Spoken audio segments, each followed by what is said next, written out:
जोगी जी ने सोचा कि बुलडोज़र चलवाकर, झूठे मुकदमे लगवाकर हम बच्चों पे, मेरी माँ पे, पूरे परिवार के ऊपर झूठे मुकदमे लगा देंगे तो हम लोग डर जाएंगे। लेकिन ये सर सिर्फ ईश्वर के सामने, अल्लाह के सामने झुकता है। ये सर किसी और के सामने झुकने वाले नहीं है। इस बार सूपड़ा साफ होने जा रहा है। आते आते खाता ना खुली और 4 जिले का तो गारंटी ले रहा हूँ। कौन कहाँ के इनके वोट दे था। जो मुद्दा भारतीय जनता पार्टी चलाना चाहती है ना, वो इस बार नहीं चलेगा। फेजेस में भारतीय जनता पार्टी हारेगी। पूरे मऊ में चैलेंज के साथ कह रहा हूँ, एक गरीब की जमीन कोई मुझे दिखा दे कि एक उंगली एक बित्ता विधायक जी ने किसी गरीब की जमीन कब्जा की हो। नमस्कार, स्वागत है आपका एनबी इंडिया में। मैं हूं विवेक चौहान और इस समय जो प्रत्याशी हैं बताने की कोई बात नहीं है। चलिए इनसे जानते हैं कि चुनाव को लेकर किस तरह की तैयारी चल रही है। सर, क्या चुनाव को लेकर तैयारी चल रही है? तैयारी तो हम लोगों की पूरे 5 साल चलती है। इस 5 साल में जोगी जी ने सोचा कि बुलडोज़र चलवाकर, झूठे मुकदमे लगवाकर हम बच्चों पे, मेरी माँ पे, पूरे परिवार के ऊपर झूठे मुकदमे लगा देंगे तो हम लोग डर जाएंगे। लेकिन ये सर सिर्फ ईश्वर के सामने, अल्लाह के सामने झुकता है। ये सर किसी और के सामने झुकने वाले नहीं है। जहाँ तक अगर इस सीट की बात करूँ तो ज़्यादा कुछ नहीं कहूँगा। इतना ही कहूँगा कि ऐतिहासिक जीत विधायक जी छठी बार पाने जा रहे हैं। और यहाँ विकास की बात करें तो लोगों में एक सबसे बड़ा कि इतने दिनों से जीते हैं, विकास कहाँ तक हुआ, ये लोगों में काफ़ी इस चीज़ को आखिर क्या वजह रहा? जो ये लोगों में नहीं है, ये भारतीय जनता पार्टी के लोगों में है। हमारी आवाम, हमारी जनता बखूबी जानती है कि किस तरह से काम हुआ है। और अगर मैं सूची निकलवाऊंगा तो इस गांव का भी बता दूंगा। लेकिन मैं आपको ये बता दूं कि सवाल ये नहीं है। सवाल आज ये है कि भारतीय जनता पार्टी ने जो झूठ बोले थे, उस झूठ को उन कॉपी जांचने का समय आज आ गया है। उस झूठ की कॉपी अब जनता जांचेगी। और जब झूठ की कॉपी जनता जांचेगी तो आप ये बात जान लीजिए कि इस बार सूपड़ा साफ होने जा रहा है। पश्चिम में हो गए ना एक फेस पर चुनाव, अभी देखा जा 7वें फेस में ही जंग बा। आते आते खाता ना खुली और 4 जिले का तो गारंटी ले रहा हूँ। कौन कौन से? मऊ, आजमगढ़, बलिया, 3 जिला। ये देख लीजिएगा, लिख कर ले लीजिए। एक भी सीट नहीं खुलेगी। गाजीपुर एक सीट नहीं खुलेगी। कौन कहाँ के इनके वोट दे था।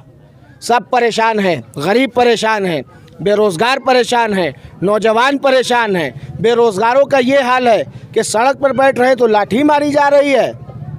इस तरह का अपमान आज तक किसी सरकार में झेलने को नहीं मिला।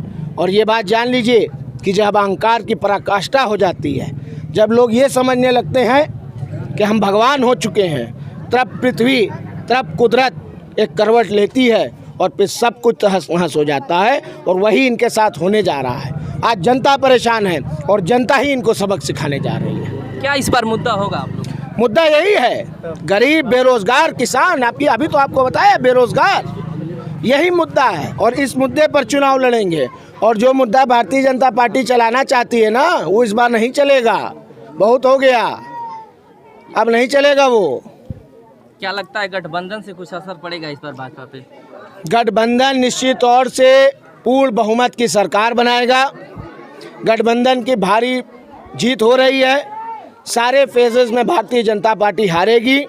और ख़ुसूसन अगर मऊ की बात करूं तो मऊ में इस बार मऊ की महान जनता ने 5 बार इतिहास बनाया। मेरे पिता को जेल में रहते 17 बरस हो गया है। 17 बरस में अभी तक वो कभी यहाँ आए नहीं हैं। बावजूद इसके जनता जिता कर रिकॉर्ड बनाती है। इस बार छठी बार उनको जिता करके सामंतवादियों के मुंह पर कालिक पोतने का काम यहाँ की जनता करने जा रही है। देखते जाइए। अभी तो क्या लगता है, जिस तरह से गरीब कहते हैं मसीहा और सरकार कहती है यहाँ पे भू माफिया, आपने खुद ही जवाब दे दिया। गरीब कहते हैं मसीहा, सरकार कहती है माफिया। बस यही बात है। क्या सच्चाई है? सच्चाई यही है कि गरीब आवाम से पूछोगे, एक पूरे मऊ में चैलेंज के साथ कह रहा हूँ, 25 साल से विधायक का कार्यकाल है मेरे पिता का। एक कोई आदमी बता दे कि एक घूस के नाम पर एक प्याली चाय भी विधायक जी को आज तक पिलाई हो। पूरे मऊ में एक गरीब की ज़मीन कोई मुझे दिखा दे कि एक उंगली एक बित्ता विधायक जी ने किसी गरीब की ज़मीन कब्जा की हो। हमसे जो लोग गुंडा और माफिया कहते हैं ना, वो खुदे गुंडा हुआ, वो खुदे माफिया हुआ, वो अपराधी बाड़ा सो, वो कुल डरात हुआ मुख्तार अंसारी से।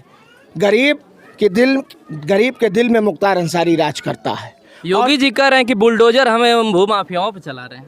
तो भूमाफियाओं पे अगर चला रहे हैं तो खाली का पूरे प्रदेश में एक उनको आदमी दिखा है या 2 या 3? क्यों नहीं चला देते हैं? चैलेंज दे रहा हूँ, लिस्ट बनवा के दिखा दूंगा। भूमाफियाओं पर बुलडोजर चलवाना है, चलवा दें ब्रजेश सिंह पे, चलवा दें धनंजय सिंह पे, चलवा दें सुशील सिंह पे। नहीं चल सकता। कोई प्रशासन का बुलडोजर की हिम्मत नहीं है कि उधर देख भी ले, क्योंकि वो भारतीय जनता पार्टी की गोद में बैठे हैं। इसलिए उनके जो विपक्षी हैं उनके लिए राजनीतिक पूर्वाग्रह की भावना से उनके घरों पर बुलडोजर चलेगा। और इस तरह की सरकार हम लोगों ने क्या पीढ़ियों ने आज तक नहीं देखी है। और इस तरह का जो घमंड और अहंकार है ये जनता मिटाने जा रही है। वो समय नज़दीक हो गया है। 10 तारीख को 10 बजे सुभाषपा के राष्ट्रीय अध्यक्ष ओम प्रकाश चाचा ने कहा है 10 तारीख को 10 बजे गाना बजेगा, चल सन्यासी मंदिर में। कौन जाएगा मंदिर? कौन जाएगा? जिनको भेज दिया गया है उन्हीं के भाजपा द्वारा गोरखपुर वो जाएंगे। और कौन जाएगा? जोगी बाबा, देख ला जनता बोला था, अब बोला जोगी बाबा जाएंगे मंदिर में, चल सन्यासी मंदिर में। और अखिलेश जी को इस प्रदेश की सर्वोच्च कुर्सी पर बैठाल के महान जनता का काम करने का काम हम लोग करने जा रहे हैं। देखते जाइए।